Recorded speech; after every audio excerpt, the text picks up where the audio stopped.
पुल के नीचे रहने वाली बहू का करोड़ों में खेलने वाला ससुराल। सुबह के 10 बजे शहर के सबसे बड़े ब्रिज के नीचे बहुत भीड़ है। उस भीड़ में कुछ खरीदने वाले शामिल हैं, कुछ बेचने वाले और बहुत सारे लोग मांगने वाले। उन्हीं मांगने वालों को सुरजीत जी 500 के नोट दे रहे हैं। तभी वो देखते हैं कि प्रिया पुराना सलवार सूट पहने, माथे का पसीना पोंछती हुई पुल के नीचे एक बोरी बिछाए बैठी नींबू बेच रही है। नींबू ले लो, नींबू ताजे ताजे खट्टे खट्टे नींबू, 10 रुपए के 2 नींबू।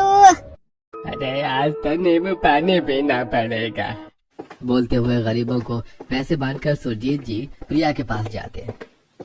अरे बेटे, मुझे 2 नींबू देना। प्रिया उन्हें 2 नींबू देती है। वो प्रिया को 500 का नोट देकर वहाँ से जाने लगते हैं। दादाजी, बाकी के पैसे तो लेते जाइए। सुरजीत जी रुकते हैं और अरे बेटे, वो पैसे तुम रख लो।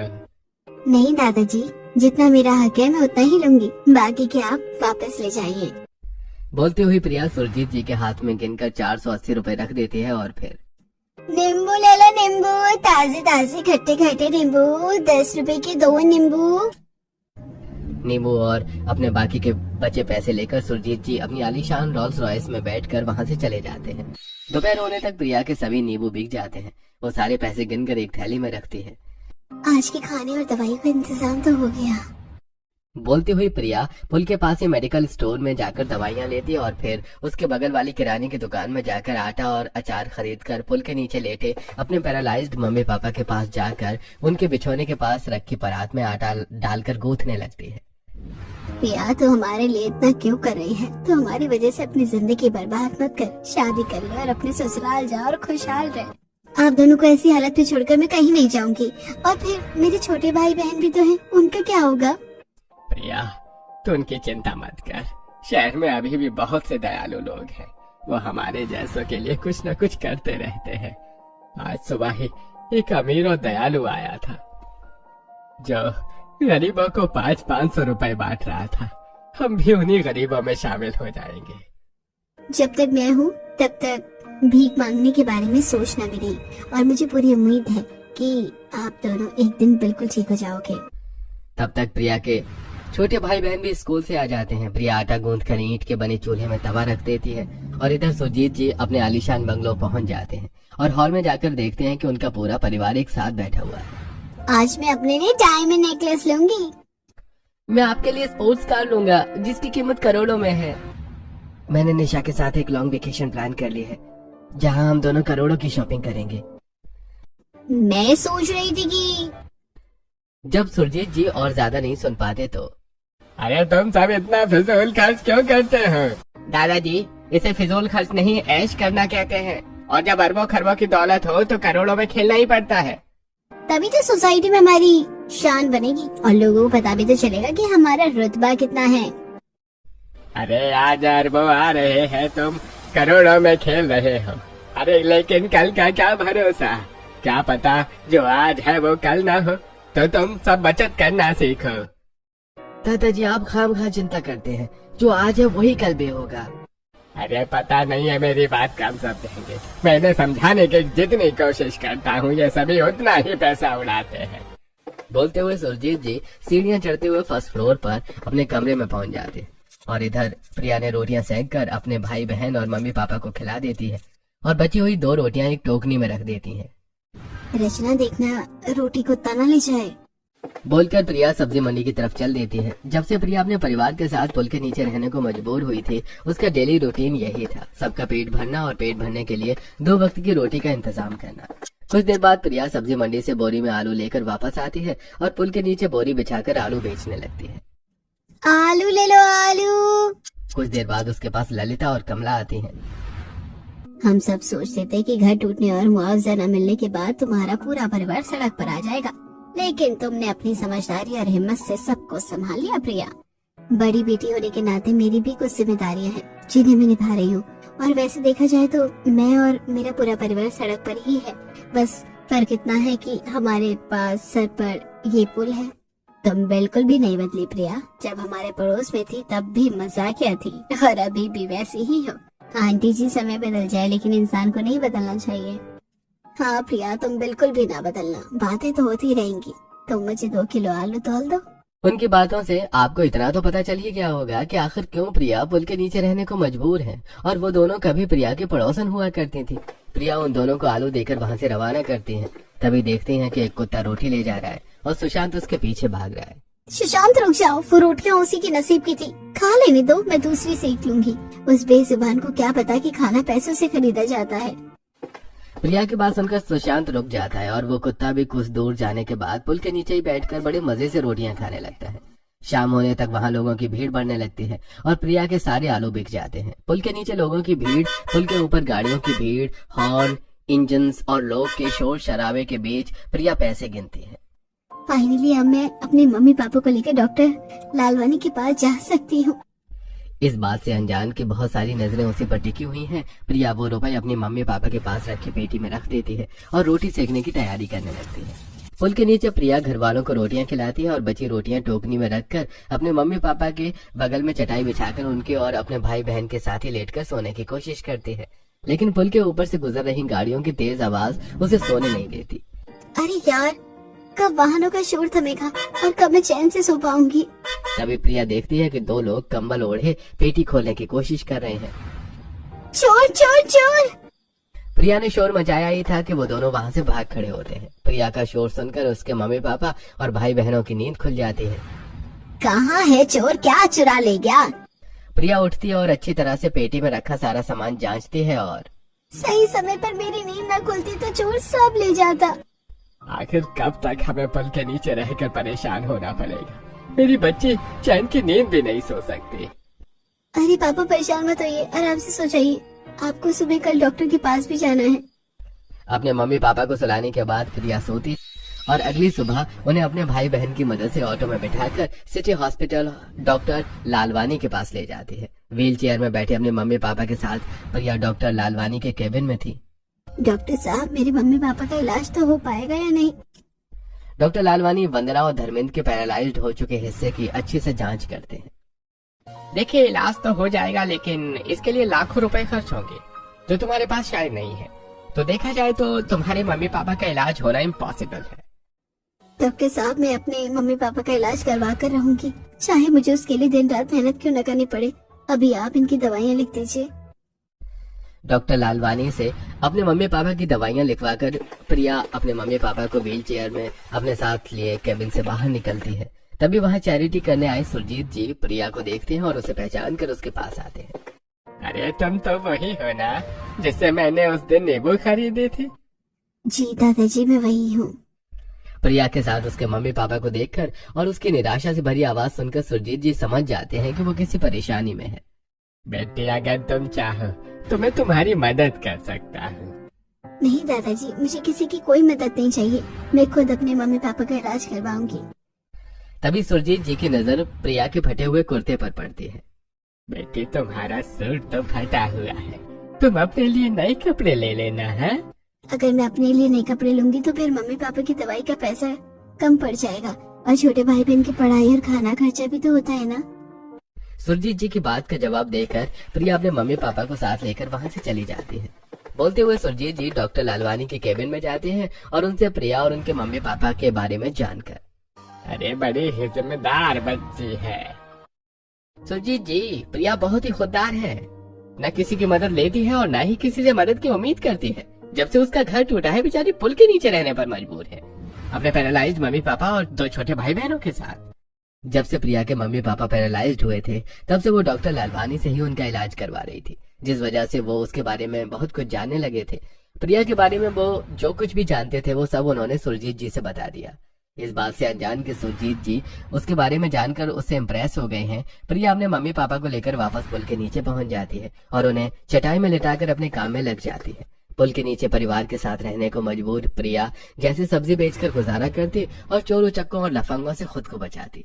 जब भी कोई उसे देखता है तो क्या देख रहा है बे? आंखें निकालकर गोटी खेलूंगी। रात में पुल के नीचे जब वो अपने परिवार के साथ सो रही थी और कोई भी अनजान शख्स उसके पास आने की कोशिश करता तो कच्ची नींद में सो रही प्रिया की नींद खुल जाती है और वो डंडा लेकर उसके पीछे भागती है। ऐसी वैसी लड़की समझ रखा है क्या? अगर दोबारा ऐसी हरकत करने की कोशिश की ना तो मार मार के भरता बना दूंगी। पुल के नीचे अपने पूरे परिवार के साथ रहने को मजबूर प्रिया अब इतनी मजबूत हो चुकी थी कि वो किसी से नहीं डरती थी। फिर चाहे पुल के नीचे ही लोगों की भीड़ के बीच अपनी माँ की साड़ी लपेट कर नहाना हो, या फिर पुल के ऊपर से गुजर रही ट्रैफिक के शोर शराबे के बीच खुद को शांत रखना हो, प्रिया ने बखूबी सीख लिया था। इसी तरह उसकी जिंदगी चल रही थी। तो यहीं दूसरी तरफ सुरजीत जी थे, जो अपने परिवार के फिजूल खर्चे से परेशान थे। एक दिन वो हॉल में बैठे अपने पूरे परिवार के पास जाते हैं और अरे मैं सोच रहा हूँ कि अब आर्यन की शादी भी कर देनी चाहिए। दादाजी, फिर तो लड़की आपको ही देखनी होगी, जैसे आपने मेरी दोनों भाभियां ढूंढी हैं। अरे मैंने लड़की ढूंढ ली है, बस उससे बात करना बाकी है। कौन है वो लड़की, क्या करती है? वो जरूर किसी बहुत बड़े बिजनेस टाइकून की बेटी होगी। वो किसी बिजनेस टाइकून की बेटी नहीं, बल्कि पुल के नीचे रहने वाली साधारण सी लड़की है। पुल के नीचे रहने वाली गरीब लड़की इस घर की बहू कैसे बनेगी? बहू वो गरीब है तो क्या हुआ? अरे बहुत ही समझदार, जिम्मेदार और खुददार लड़की है। हमारे परिवार के साथ नाम जुड़ते ही वो अमीर भी हो जाएगी, और आखिर पुल के नीचे रहने में बुराई ही क्या है? लेकिन पापा, अरे एक बार तुम उस लड़की से मिलकर तो देख लो, फिर अपना फैसला करना। मैंने तो अपना फैसला कर लिया है। अगले दिन सुरजीत जी साधारण कपड़ों में अपने बेटे आनंद और बहू कंचन को साथ लेकर पुल के नीचे प्रिया से मिलने पहुंच जाते हैं, लेकिन वो उन्हें कहीं दिखाई नहीं देती। तो सुरजीत जी पुल के नीचे चटाई में लेटे उनके मम्मी पापा के पास जाते हैं और अरे आपकी बेटी कहाँ है? वो दिखाई नहीं दे रही। वो आज वकील से मिलने गई है। क्यों? ऐसा क्या हुआ जो वकील की जरूरत पड़ गई? सड़क चौड़ी करने के लिए नगर निगम ने हमारा घर तोड़ दिया था, जिसका मुआवजा मिलना था, लेकिन बाद में नगर निगम के अधिकारी मुआवजा देने से मुकर गए। बस उसी का केस दिया हुआ है। उसी सिलसिले में हमारी बेटी वकील से मिलने गई है। बड़ी ही समझदार और हिम्मत वाली है हमारी बेटी। हम पति पत्नी घर टूटने का सदमा बर्दाश्त नहीं कर सके और हमारी ऐसी हालत हो गई, लेकिन उसने हिम्मत नहीं हारी और डटी रही। भले ही हम इस पुल के नीचे रहते हैं, लेकिन उसके होते हुए हमें किसी भी बात की चिंता करने की जरूरत नहीं है। जो बात डॉक्टर ललवानी ने सुरजीत जी से बताई थी, वो बात प्रिया के मम्मी पापा से जानकर सुरजीत जी के मन में प्रिया के लिए इज्जत और ज्यादा बढ़ गई। मेरा फैसला बिल्कुल सही था। कैसा फैसला? मैं आपके बेटे को अपने घर की बहू बनाना चाहता हूँ। अरे आपने मेरी बेटी में ऐसा क्या देखा जो आपने इतना बड़ा फैसला ले लिया? देखो, मैंने आपकी बेटी की ईमानदारी, मेहनत और पैसे बचाने का जज्बा देखा है। अब तुम बताओ आनंद, तुमने वो देखा या नहीं जो मैंने देखा? ठीक है पापा, अगर आपकी इच्छा है पुल के नीचे रहने वाली को अपनी पोता बहू बनाने की, तो मैं मना नहीं करूँगा। तो फिर बताइए, करेंगे अपनी बेटी की शादी मेरे पोते से? और हाँ, हम बहुत अमीर लोग हैं। मैं एक शर्त पर अपनी बेटी की शादी आपके पोते से करवाऊंगा। बारात पुल के नीचे ही आएगी। लोगों को पता चलना चाहिए ना कि पुल के नीचे रहने वाले को करोड़ों में खेलने वाला ससुराल मिला है। ठीक है, अरे जैसा आप चाहते हैं वैसा ही होगा। हम बहुत ही जल्द शुभ मुहूर्त पर बारात लेकर आएंगे। प्रिया के मम्मी पापा सुरजीत जी को दान पुण्य करते देख चुके थे, जिस वजह से उन्हें फैसला लेने में आसानी होती है। रिश्ता पक्का करके सुरजीत जी घर वापस लौट जाते हैं। कुछ देर बाद जब प्रिया वकील के पास से वापस आती है, प्रिया, हमने तेरी शादी तय कर दी है। शादी की बात सुनकर प्रिया भड़क जाती है। मुझसे बिना पूछे आपने मेरी शादी तय क्यों कर दी? मुझे नहीं करनी शादी, मैं आपको छोड़कर कहीं नहीं जाऊंगी। देख प्रिया, तेरी शादी क्यों बंद हो गई है, और इस हालत में हम तेरे लिए न तो अच्छा लड़का देख सकते हैं और न ही लोगों की भीड़ में छुपे भेड़ियों से तेरी रक्षा कर सकते हैं। तुझे पता है तेरे ससुराल करोड़ों में खेलता है, करोड़ों में खेलता होगा, करोड़ों में, लेकिन मैं आप सबके साथ पुल के नीचे ही खुश हूँ और मैं आपको इस हालत में छोड़कर कहीं नहीं जाऊंगी। तभी रचना और सुशांत प्रिया के पास आते हैं और दीदी, आप मम्मी पापा की फिक्र मत करो, हम दोनों हैं ना, हम उनका ख्याल रखेंगे और यहाँ खुद का भी। देख, अब तेरे भाई बहन भी जिम्मेदार बन गए हैं, अब तू तो हाँ कर दे। अपने मम्मी और पापा और भाई बहन के इतना समझाने पर आखिरकार प्रिया शादी के लिए मान जाती है। और कुछ दिनों बाद सुरजीत जी अपने पूरे परिवार, रिश्तेदारों और पड़ोसियों के साथ अपने पोते की बारात लेकर पुल के नीचे पहुंच जाते हैं। सुरजीत जी का पूरा परिवार नोट उड़ाने वाली मशीन से 500 के नोट उड़ा रहा था। नोट लूटने वालों की भीड़ बारातियों से ज्यादा थी, दुल्हन के जोड़े में पुल के नीचे ही बने मंडप के पास खड़ी दुल्हन के जोड़े में प्रिया उन्हें देखती है और बाप रे, मैंने पहली बार किसी को इस तरह 500 के नोट उड़ाते हुए देखा है। क्या सच में मेरा ससुराल इतना अमीर है? कुछ देर बाद हीरो से जरा शेरवानी पहने आर्यन घोड़ी से नीचे उतरकर प्रिया के पास आता है और पंडित जी के कहने पर दोनों एक दूसरे को सोने के फूलों की बनी वरमाला पहनाते हैं, जो कि सुरजीत जी लाए थे। ऐसे ही दोनों एक दूसरे को वरमाला पहनाते हैं। वैसे ही पेपर कन्फेटी मशीन से 500 के नोट उड़ने लगते हैं और पुल के ऊपर नोटों की चादर बिछ जाती है। सच में मेरा ससुराल करोड़ों में खेलता है। वरमाला होने के बाद उसी मंडप में प्रिया और आर्यन 7 फेरे लेकर एक दूसरे से 7 जन्मों तक के साथ बंध जाते हैं। रोल्स रॉयस कार में पुल के नीचे से विदा होकर प्रिया करोड़ों में खेलने वाले ससुराल में पहुंच जाती है।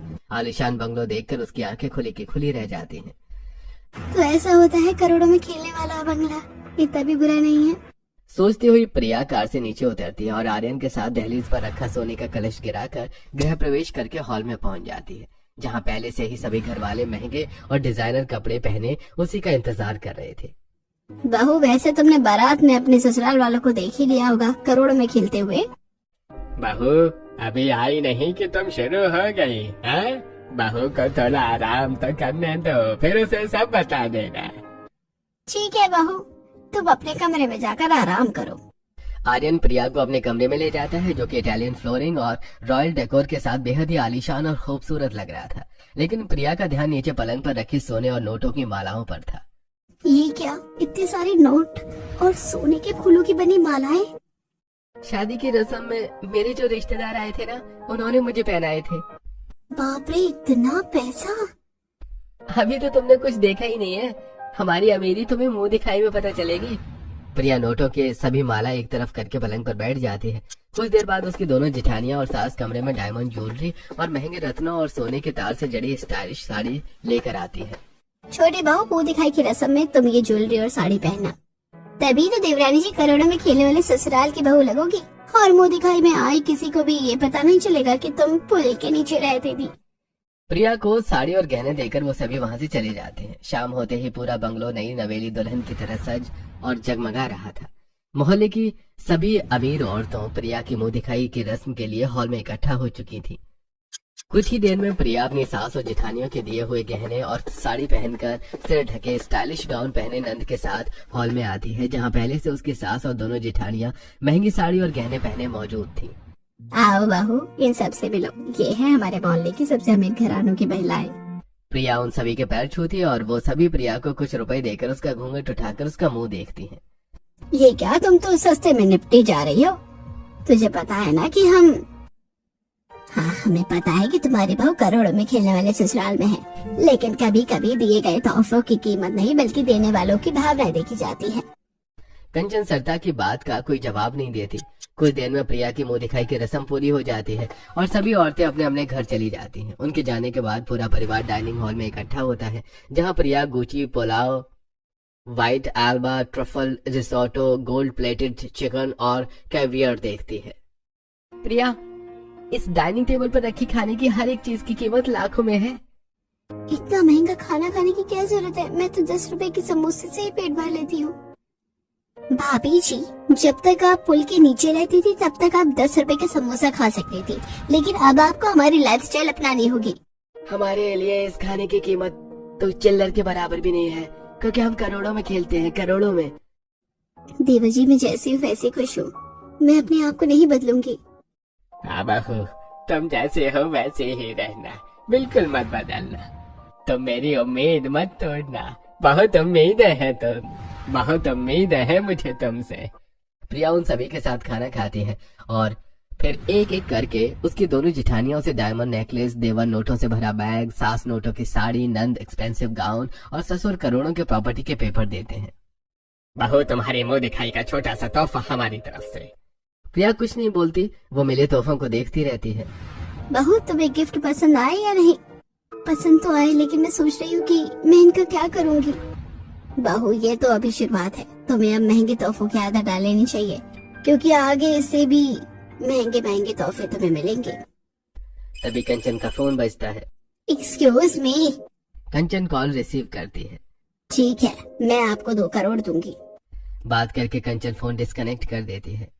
2 करोड़? बहू, तुम सिर्फ 2 करोड़ सुनकर हैरान हो गई। यहाँ हम हर दिन करोड़ों से खेलते हैं। हाँ बहू, ऐसा ही होता है यहाँ। खाना खाकर वो सभी अपने कमरे में चले जाते हैं। अगले कुछ दिनों तक प्रिया देखती है कि उसकी दोनों जिठानियां महंगे महंगे गहने खरीद रही हैं, नंद ब्रांडेड कपड़े, और उसके दोनों जेठ, देवर और पति हेयर कट करवाने फॉरेन कंट्रीज जा रहे हैं, और उसके सास ससुर चैरिटी के लिए हमेशा तैयार रहते हैं। अपने ससुराल वालों को इस तरह फिजूल खर्च करता देखकर एक दिन बालकनी में खड़ी प्रिया, जब ये सब इतना खर्चा कर रहे हैं तो मैं भी ऐसा क्यों नहीं कर सकती? तभी वहाँ आर्यन आता है और प्रिया की बात सुन लेता है। तुम क्या करना चाहती हो प्रिया?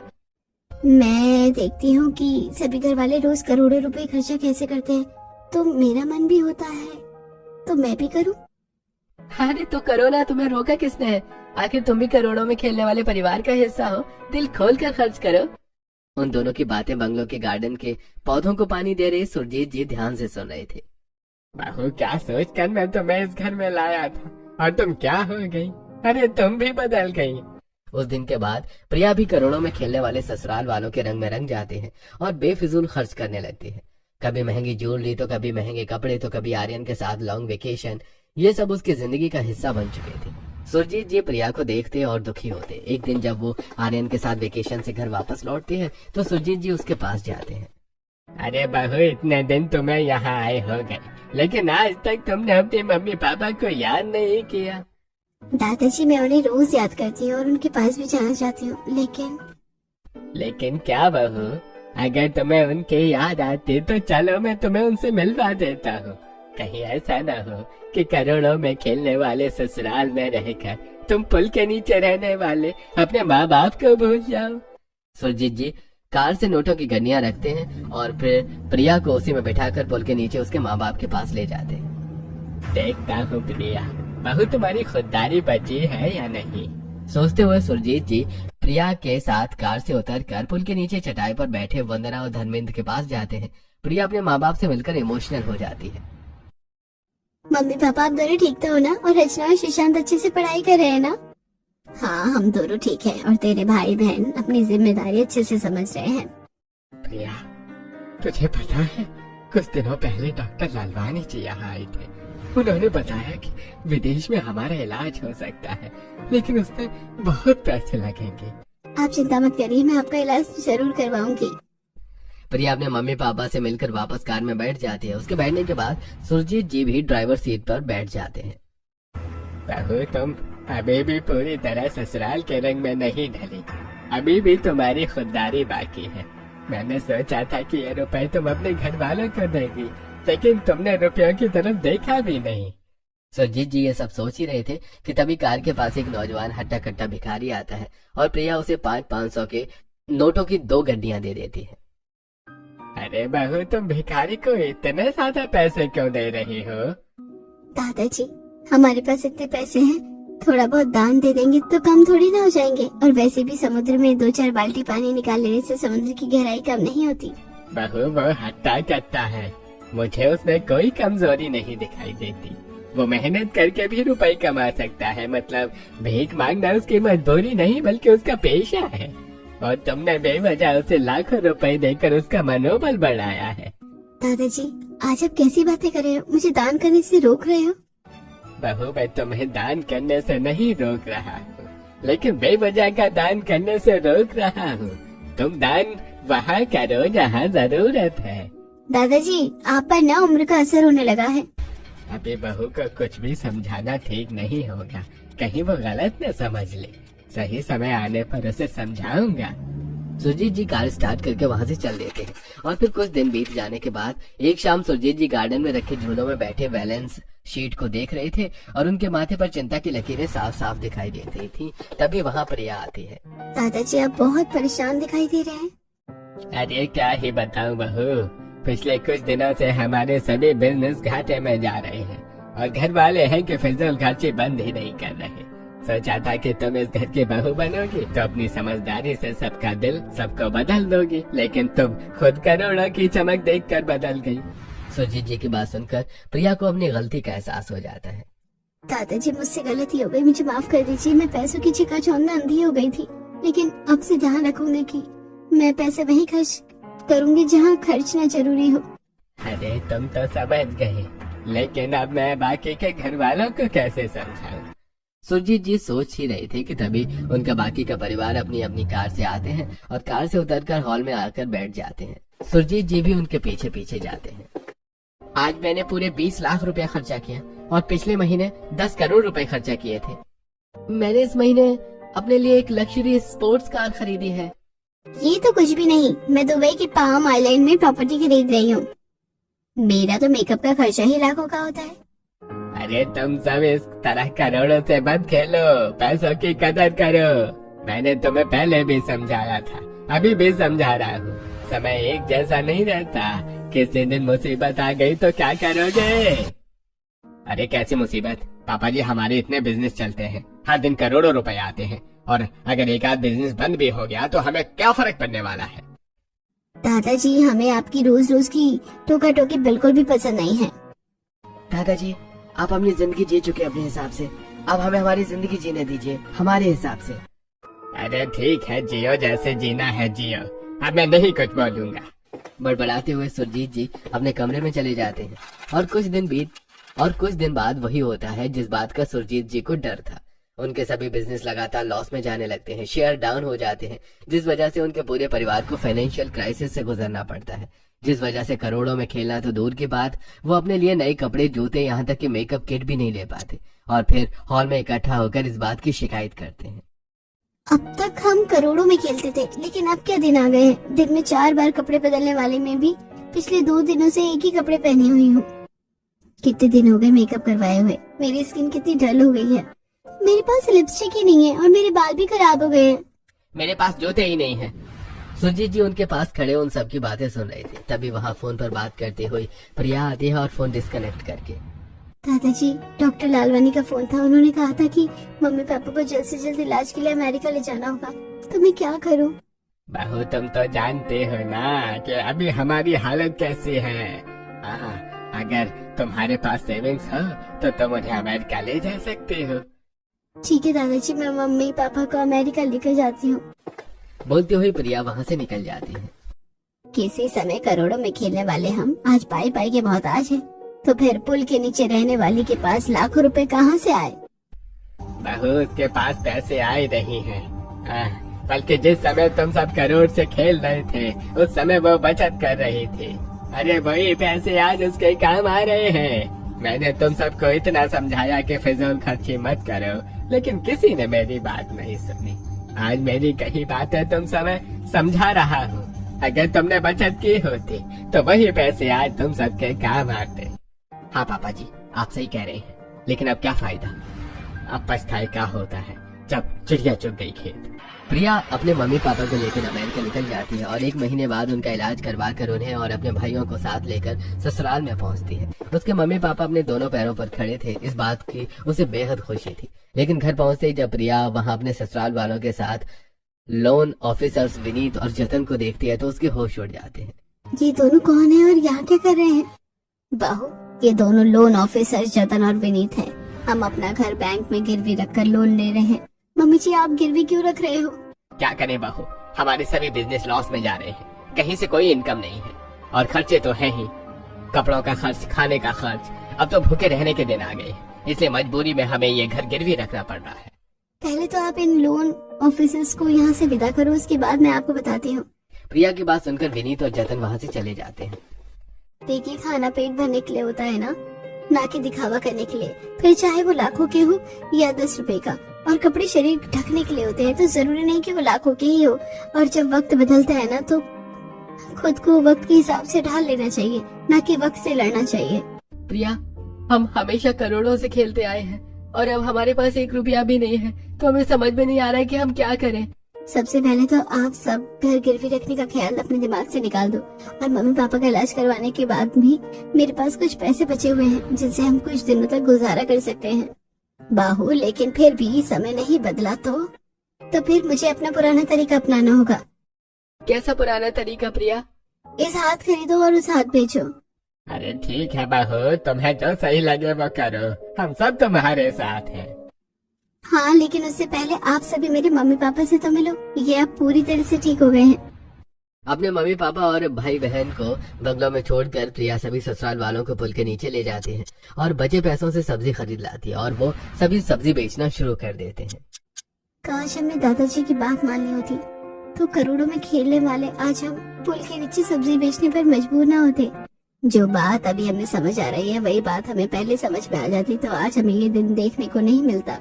करोड़ों के खेलने वाला परिवार आज पुल के नीचे सब्जियां बेच रहा है। काश हमने पहले बचत की होती तो आज हमें ये काम नहीं करना पड़ता। अरे जो बात मैं तुम्हें समझाना चाहता था और तुम समझ नहीं रहे थे, वही बात तुम्हें वक्त ने समझा दी है। अरे वो कहावत सुनी है ना, जहाँ जागो वहाँ सवेरा। तो बस तुम सब यही समझ लो कि आज तुम सबकी जिंदगी का नया सवेरा है। पूरा परिवार एक साथ कुछ दिनों तक गुजारा करता है और फिर धीरे धीरे उनके सभी बिजनेस एक बार फिर से प्रॉफिटेबल हो जाते हैं और शेयर भी न्यू हाई बनाते हैं और एक बार फिर उनकी आमदनी करोड़ों में हो जाती है। इस बात का जश्न वो सभी हॉल में बैठी चाय पीकर मनाते हैं। एक बार फिर से करोड़ों में खेलने के दिन आ गए। अरे इसका मतलब करोड़ों में खेलने वाले तुम सभी ने पुल के नीचे पहुंचकर भी कुछ नहीं सीखा। सीखा है ना दादाजी, अच्छे वक्त में अपने शौक पूरे करने चाहिए और बुरे वक्त के लिए तैयार रहना चाहिए। तो हम सब करोड़ों में तो खेलेंगे लेकिन इस बात के लिए तैयार भी रहेंगे कि हमें कभी भी पुल के नीचे रहना ना पड़े। आप सभी ने मुझे डरा दिया था क्योंकि पुल के नीचे रहना बिल्कुल आरामदायक नहीं है। इंजन की घरघराहट, हॉर्न का शोर, लोगों की बातें, चोर उच्चकों का डर दिमाग की बत्ती गुल कर देता है।